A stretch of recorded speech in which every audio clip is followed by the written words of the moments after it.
the confidence aspect has been key in anything I've made any kind of progress in or had success in.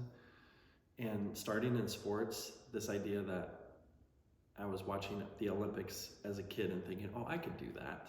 I could do that. I had that same mentality as a young basketball player. Even before I had put in a lot of shots and developed some skills, I would just like look at a shot from really far away, and I just had this thought that, oh, I could make that. Even if I couldn't yet, even if I wasn't strong enough, I just thought I could. And it was just a matter of if I just practiced enough that I would get good at it.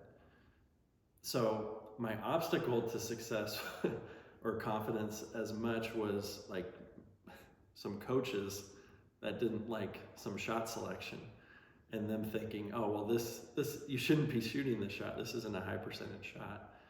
And they weren't wrong, but I still thought I could make it. And so this is something that's worked for me and against me, because I've gone into shots always thinking I can make this shot. I don't care that I'm 12 feet behind the 3-point line. I can make the shot.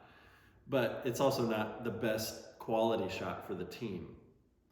And so what you're trying to do as a team, especially from a coach's chair, how do we get the highest percentage shot as a team? Usually that's a layup at the rim or a wide open shot.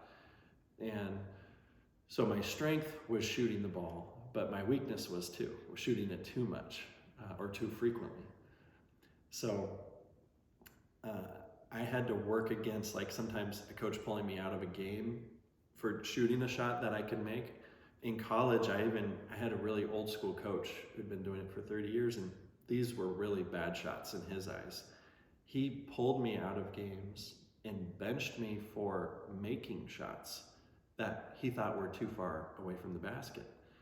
And so what that does to the confidence of a shooter, it really makes you second guess yourself when you go back in, because it's like, I'm being penalized for making a shot that you thought was a bad shot.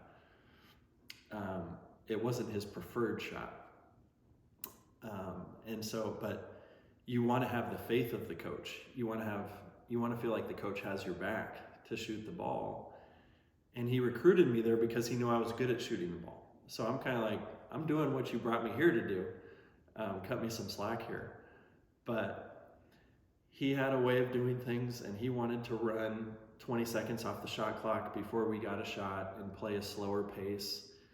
And I came from a system that was like run and gun, like first available, good shot, let it fly, play loose, play confident. And I didn't really know what I was getting into with that system until I was like already committed to the school. I maybe should have done some more background and research on how they played. But overcoming someone who says, you know what, you shouldn't be doing this or thinking like this. And I remember coming out of a game, and I talked to the assistant coach, and I'm like, I just made a shot. Why am I getting pulled? And he's like, he just hasn't seen anyone do that before. And so I'm like, so why am I penalized for that? But it's a bigger symbol of an old way of thinking that holds a lot of people back, I think, from progress, which is this mindset of, well, we've always done it this way. That's where I think when innovation is proposed to like a business leader or a manager, it's like, well, it might be a good idea, but we've always done it this way. And that's the reason why they don't mix things up, even if it could improve things.